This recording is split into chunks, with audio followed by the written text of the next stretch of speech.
La parole accordée. Je voudrais aborder mon allocution en commençant par vous remercier et remercier le bureau. J'aimerais associer à ces remerciements la conférence du président pour avoir permis que cette proposition de loi soit alignée aujourd'hui. En même temps, je voudrais remercier tous les collègues pour toutes les contributions qui vont venir après mon exposé lors du débat général. Je reste convaincu que cette initiative va retenir l'attention des collègues et ils vont significativement apporter les contributions pour faire avancer ces projets. Honorable président de l'Assemblée nationale, honorables membres du bureau de l'Assemblée nationale, honorables députés et chers collègues, il est indéniable que notre pays traverse une période particulièrement difficile, caractérisée par l'agression de la partie est de notre pays par le rebelle du M23 et AFC, soutenu par le Rwanda. La République démocratique du Congo fait face à une situation qui compromet gravement le vivre ensemble de son peuple, freine son élan de développement et met à mal son ambition de prospérer en tant que nation phare au cœur de l'Afrique.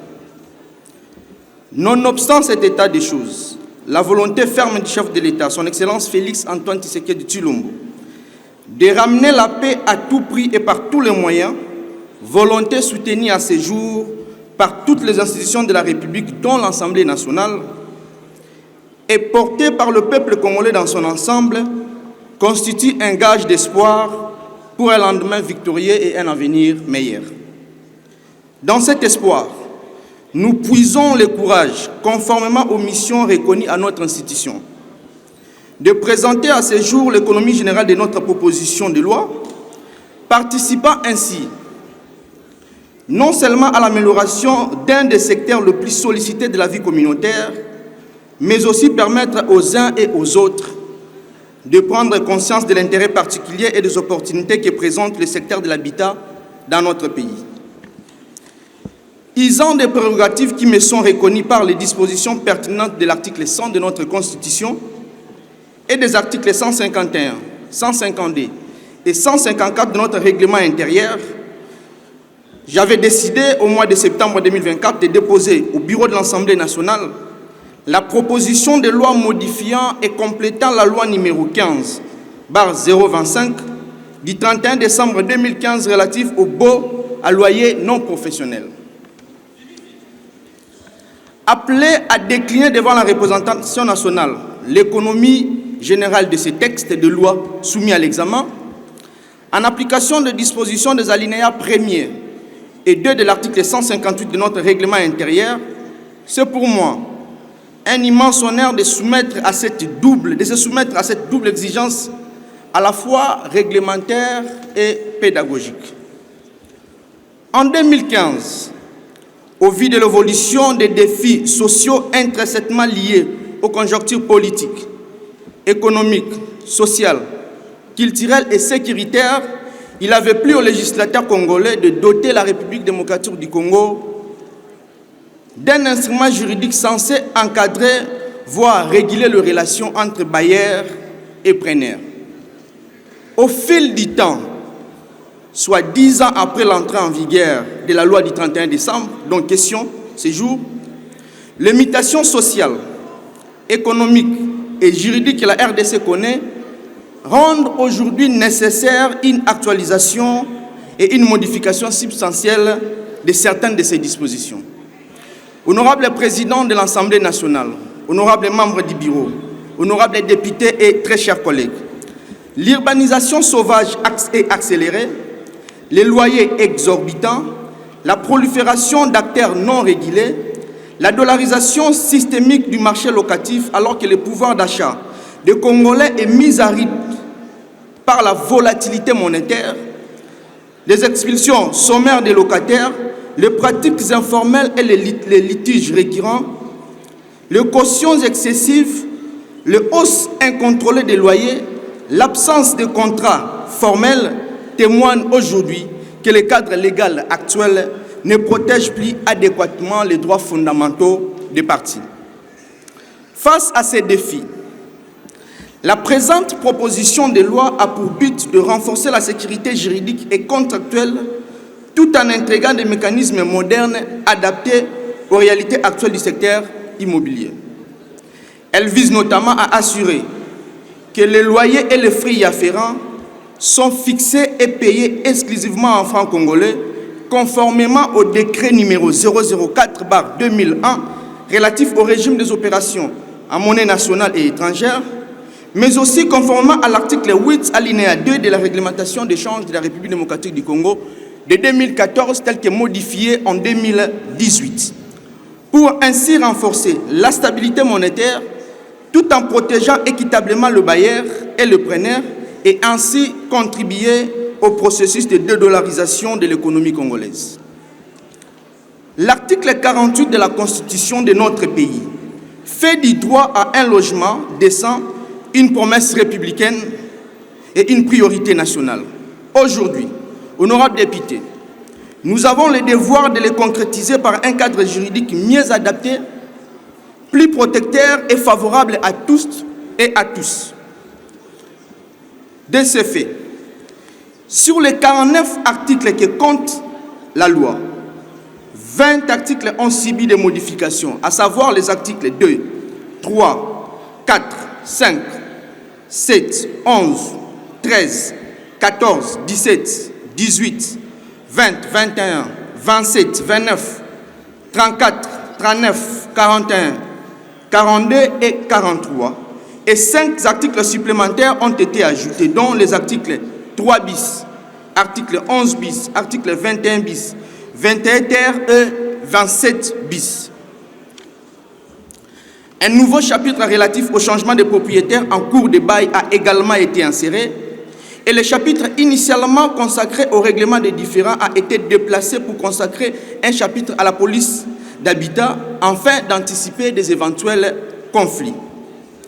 En outre, dans le souci de modernisation et de sécurisation du secteur des locations immobilières, 12 innovations majeures ont été ajoutées. Il s'agit notamment, premièrement, l'instauration d'une police d'habitat.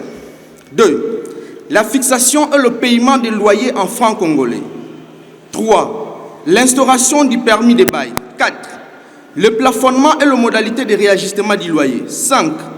L'obligation de signer le contrat devant le service d'habitat compétent. 6. L'obligation faite aux agences immobilières d'obtenir un agrément avant. 7. La mise en place d'une commission nationale d'évaluation immobilière. 8. La redéfinition du circuit de paiement des garanties locatives et l'exigence de son paiement dans un compte bancaire de l'État dédié. 9. La réglementation sur l'échange de locaux. 10. La clarification du terme grosse réparation, source de conflit aujourd'hui entre bailleurs et preneurs. 11. La création d'un registre national de bail, un registre numérisé. 12. La continuité du bail en cas de décès de l'une des parties au contrat. Honorable président de l'Assemblée nationale, honorable membre du bureau, honorables députés, chers collègues, après analyse approfondie des 12 innovations apportées à la loi en vigueur, il apparaît clairement le constat suivant. Premièrement, le renforcement de la sécurité juridique. Ce renforcement s'explique notamment par l'introduction du permis de bail, l'enregistrement des contrats et la signature authentifiée devant le service d'habitat, instaure un cadre contractuel rigoureux, réduisant le risque de litige, assurant une traçabilité efficace des engagements locatifs. Deuxièmement, la protection du pouvoir d'achat, qui est expliquée principalement par l'obligation de fixer le loyer et son paiement en francs congolais, conformément aux dispositions légales en matière telles qu'évoquées, submentionnées, ainsi que l'encadrement des réajustements des loyers, contribue à la stabilité économique et à la protection du pouvoir d'achat des citoyens congolais. 3. La protection des intermédiaires, expliquée par l'agrément obligatoire des agences immobilières et des courtiers immobiliers, garantissant la qualité et la fiabilité des services offerts, tout en protégeant le parti entre les pratiques abusives. 4.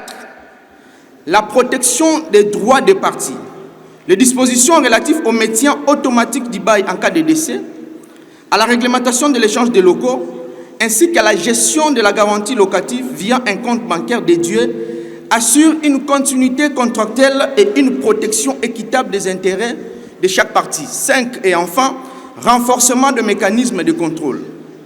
La création d'une police d'habitat dotée de pouvoirs d'intervention en cas de non-conformité permet une surveillance proactive du marché locatif et une application effective des dispositions légales qui aujourd'hui souffrent. En définitive, cette proposition de loi est un ensemble cohérent et opérationnel d'innovation destiné à moderniser les cadres locatifs en RDC.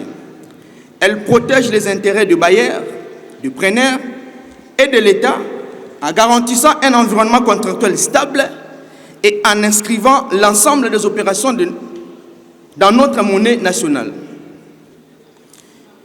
Il ne s'agit pas d'opposer le locataire et le bailleur, mais de créer un cadre juste, stable, protecteur et économiquement viable. Je vous exhorte donc, chers collègues, à soutenir cet ambitieux projet de réforme qui se veut le garant d'un marché locatif transparent et équitable à la hauteur des aspirations d'un Congo meilleur fondé sur la justice sociale.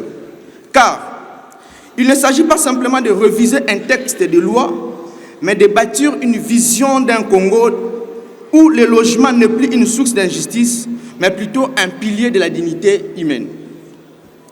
C'est dans cet esprit que je vous invite à déclarer recevable la présente proposition de loi qui, certainement, j'en suis convaincu, subira les amendements pertinents et les modifications qui doivent provenir de l'expertise que nous avons ici dans cette salle, c'est-à-dire vous, les honorables députés, pour nous permettre d'avoir un texte de loi cohérent et efficace.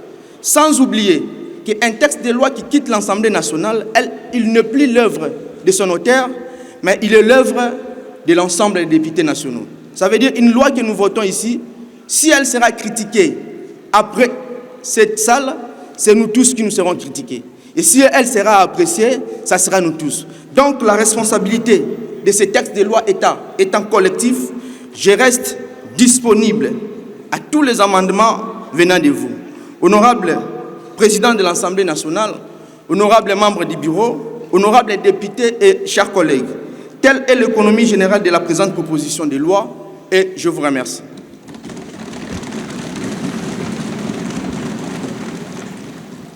Merci beaucoup, honorable Venance, pour la pertinence du texte que vous présentez sur cette question ô combien importante, surtout pour des grandes villes. Nous recevons souvent des plaintes et des locataires et des bailleurs, mais aussi de l'État. Il y a des gouverneurs qui se plaignent souvent que les provinces ont été amputées de leur droit de percevoir l'IREL parce que tous les bailleurs se cachent derrière les sociétés immobilières.